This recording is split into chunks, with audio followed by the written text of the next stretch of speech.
जो वाकया हम आपके साथ शेयर करने जा रहे हैं, ये वाकया हमारी एक बहन के साथ पेश आया था। वो कहती हैं कि ये वाकया मेरे एक कजिन के साथ पेश आया था। ये एक ऐसा वाकया था जिसे सुनकर आप भी वीरान इमारतों में जाना छोड़ देंगे। हमारे चैनल पर जो भी हॉरर स्टोरीज अपलोड होती हैं, वो रियल बेस होती हैं। इसलिए आगे बढ़ने से पहले हमारे चैनल खौफ को सब्सक्राइब कर दें, ताकि आने वाली रियल बेस हॉरर स्टोरी सुनकर भी आप एंजॉय कर सकें। ये वाकया हमारी जिस बहन के साथ पेश आया था, उन्होंने अपना नाम बताने से मना किया है, इसलिए हम उनका नाम इस वीडियो में नहीं बता सकते। वो कहती हैं कि हम रावलपिंडी के इलाके अटक में रहते हैं। एक बार हम सर्दियों के सीजन में लाहौर घूमने गए हुए थे। इस सफर में हमारे साथ हमारा एक कजिन भी शामिल था। वापसी पर रावलपिंडी पहुंचते पहुंचते शाम हो चुकी थी। अभी हमारा घर काफी दूर था कि मेरे कजिन को इमरजेंसी में वॉशरूम जाना पड़ गया। ये मगरिब के बाद का वक्त था और रास्ते में फिलहाल हमें ऐसी कोई जगह नहीं मिल रही थी जहां वॉशरूम बना हो। आखिरकार एक सुनसान इलाके में हमें एक इमारत नजर आई, जो काफी ज्यादा पुरानी थी और टूटी फूटी भी थी।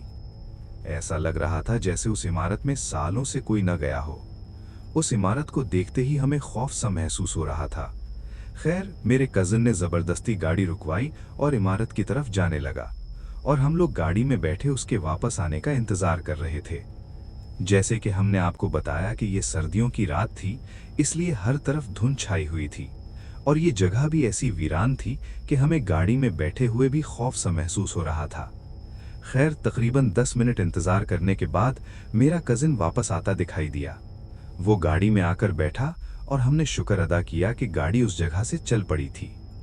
हमने अपने कजिन से पूछा कि उसे उस इमारत में डर नहीं लगा, तो वो हमारी इस बात पर हंस पड़ा और कहने लगा कि डर किस बात का। वो हमें बता रहा था कि वो इमारत अंदर से काफी ज्यादा खौफनाक थी। हर तरफ गंदगी छाई हुई थी और ऐसा लग रहा था जैसे वो इमारत सदियों से बंद पड़ी हो। हम अपने घर की तरफ तो चल पड़े थे, लेकिन मैंने महसूस किया कि मेरे कजिन से अजीब सी बदबू आ रही है। मैंने इस बात का जिक्र तो उससे नहीं किया, लेकिन जब से वो उस इमारत से वापस लौट कर आया था, मुझे उससे अजीब सी बदबू आ रही थी और ये बदबू मुझे पूरे रास्ते यानी कि घर पहुंचते तक आती रही। खैर, जब हम घर पहुंचे तो रात के 10 बज चुके थे। हम काफी ज्यादा थक चुके थे, इसलिए फौरन से अपने अपने कमरों में आराम करने चले गए। रात के तकरीबन 11 बजे मैं किसी काम के लिए कमरे से बाहर निकली तो मुझे अपने कजिन के कमरे की लाइट ऑन नजर आई। मैंने सोचा शायद वो लाइट ऑफ करना भूल गया होगा, मैं ऑफ कर देती हूँ। मैं जैसे ही कमरे की तरफ बढ़ी तो दरवाजा थोड़ा सा खुला हुआ था, और जब मेरी नजर दरवाजे के अंदर पड़ी तो मैं हैरान रह गई, क्योंकि मेरा कजिन बेड पे बैठा खामोशी से नीचे की तरफ देख रहा था। वो ऐसी हरकतें कर रहा था जैसे वो पागल हो। मुझे ये देखकर काफी अजीब लगा और खौफ सा भी महसूस होने लगा। मैंने उस वक्त कमरे में जाना मुनासिब नहीं समझा और मैं वापस चुपचाप अपने कमरे में चली गई। उस रात मुझे जरा भी नींद नहीं आई और मैं यही सोचती रही कि मेरा कजिन आधी रात को ऐसी पागलों वाली हरकतें क्यों कर रहा था। खैर, जब सुबह हुई तो हमें एक और हैरान कर देने वाली बात पता चली। मेरी छोटी बहन ने मुझे आकर उठाया और वो कहने लगी, आपी मेरे साथ चलो। वो मुझे नींद से उठाकर कजिन के कमरे की तरफ ले गई और फिर अंदर जाकर हमने जो देखा वो वाकई हैरानकुन था। अंदर कमरे में शीशे पर लाल लिपस्टिक से कुछ अजीब सा लिखा हुआ था, जो हमसे पढ़ा भी नहीं जा रहा था। मेरे कजिन की कंडीशन तो उस वक्त बिल्कुल नॉर्मल थी, लेकिन वो कहने लगा कि शीशे पर ये किसने लिखा मुझे नहीं मालूम, मैं तो रात को जल्दी सो गया था और अभी उठा हूं। फिर मेरे दिमाग में रात वाली बात आई, जब मैंने कजिन को आधी रात को बेड पे बैठे पागलों जैसी हरकतें करते देखा था, लेकिन उस वक्त मैं खामोश रही। सोचने वाली बात यह थी कि आधी रात को शीशे पर लाल लिपस्टिक से ऐसे अजीब से अल्फाज आखिर कौन लिख सकता था। इस वाकये के 2 दिन बाद मेरा कजिन ऐसी ऐसी हरकतें करने लगा कि हमें उसके करीब जाने से भी डर लगता था।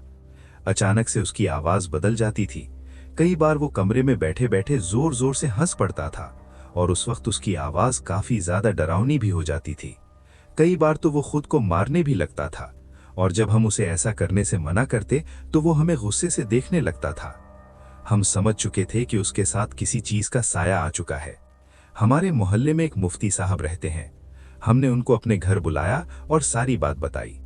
मुफ्ती साहब ने जब मेरे कजिन को चेक किया तो उन्होंने हमें बताया कि इसने किसी वीरान जगह का विजिट किया है जहां से वो किसी चुड़ैल का साया अपने साथ ले आया है। मुफ्ती साहब ने लगातार 1 महीने तक मेरे कजिन का इलाज किया।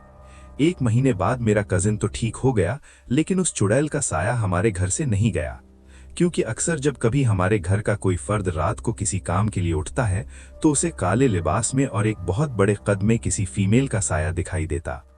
कई बार हमारे अचानक से कपड़े गायब हो जाते, कई बार अचानक से बर्तन गायब हो जाते, कई बार तो हमें रात को रोने और हंसने की साफ आवाजें भी सुनाई देती। कई बार खुद ही दरवाजा जोर से बंद हो जाता और कई बार तो हमें चीख की आवाज भी सुनाई देती। मुफ्ती साहब ने हमारे घर बहुत पढ़ाई की, जिसके बाद वो हमें कोई नुकसान तो नहीं पहुंचा सकती थी, लेकिन उसके असरात आज भी हमारे घर में मौजूद हैं।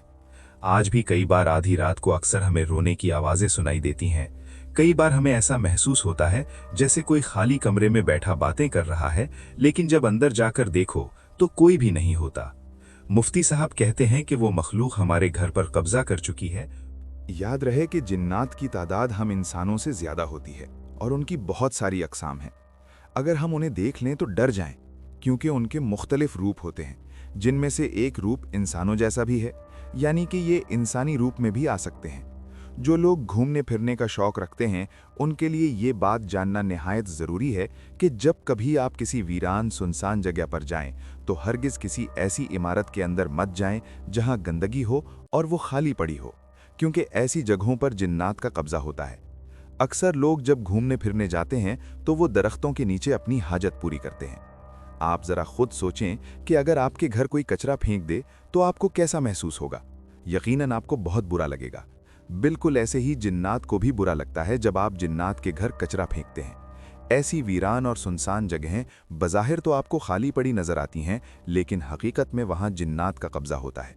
इसलिए ऐसी जगहों पे जाने से हमेशा इज्तिनाब करें, क्योंकि अगर एक बार उनका साया आपके साथ आपके घर आ जाए तो फिर ये मखलूक इतनी आसानी से आपका पीछा नहीं छोड़ती। बिल्कुल वैसे ही जैसी हमने एक बहन की बताई हुई कहानी आपके साथ शेयर की। क्या आप कभी किसी वीरान जगह पे गए हैं जहां हर तरफ बदबू फैली हो और सुन्नाटा छाया हो? कमेंट में जरूर बताइएगा। वीडियो को लाइक, शेयर और चैनल को सब्सक्राइब करना मत भूलिएगा, ताकि आने वाली रियल हॉरर स्टोरीज भी आप तक पहुंचती रहें।